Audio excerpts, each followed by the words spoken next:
بەڕێوەبەرایەتی گشتی حەج و عومرەی هەرێمی کوردستان وەستانی گەشتە ئاسمانیەکانی لە عێراقەوە بۆ عەرەبستانی سوعودیە و با پێچەوانەشەوە ڕاگەیاند. ئەمەش گرفتی بۆ عومرەکاران دروست کردووە. زیاتر لە 2000 عومرەکار کە دەبوو بە 12 گەشتی فڕۆکە بگەڕێنەوە، بەڵام ئێستا بە ناچاری لە ڕێگەی وشکانیەوە دەگەڕێنەوە هەرێمی کوردستان.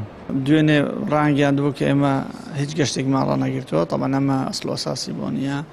گەشتە بۆ سعودیا ڕاگیرا بوو و فڕۆکە نەبوو. ئەگەر گەشتیش ڕانەگیرا بیتن بۆ قەبارەیە نەبوو کە هاوڵاتیان بردووە، چونکە خەڵکی ئێمە ناچار بۆ بە پاس بگەڕێتەوە. بۆیە ینی ئەم حاڵەتە ڕوویدا. ئەو کاتێک کە ئەم حاڵەتی تێدا ڕوویدا نزیکی 2000 هاوڵاتی ئێمە لەوێ بوو و 16 بە هاوڵاتی عێراقیەوە تقریبان ژمارەن 16000 بوو. ئەو کۆمپانیانەی کە بەرنامەیان پێداون چیان بوێتن بۆیان بکەن. واتە ئەگەر هەر کۆمپانیایەک کە لەوێ بووە بە فڕۆکە چووە و بە پاس گەڕاوەتەوە، ئەگەر ئاعتیراز بکاتن، ئەو کاتە ئێمە بەشی بە دوواداچوونمان هەیە، بە دوواداچوون بۆ کێشەکەی دەکەین. لەبارەی قەرەبووکردنەوەی عومرەکاران دەڵێن پارەی چوون و گەڕانەوەی عومرەکاران بۆ کۆمپانیای فڕۆکەوانی خرج کراوە، بۆیە پێویستە ئەوان قەرەبوویان بکەنەوە.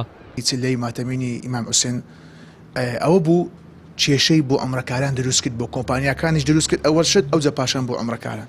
ئێمە هەستاوێک و کۆمپانیەکان هەستاوین بە گەڕانەوەی عومرەکارانمان با شێوازەکی زۆر باش بە پاس کوش.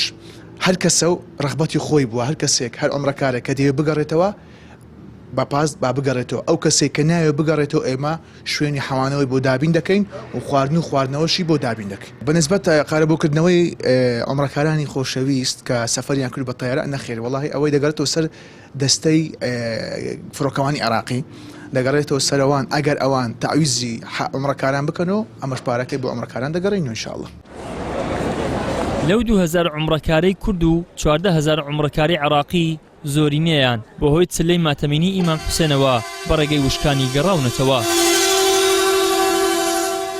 لەم ساڵدا ئەمە دووەم جارە گەشتەکان لە فڕۆکەخانەی نێودەوڵەتی هەولێرەوە بەرەو عەرەبستانی سوعودیا دەوەستێت و حاجیان و عومرەکاران تیایدا زەرمەند دەبن.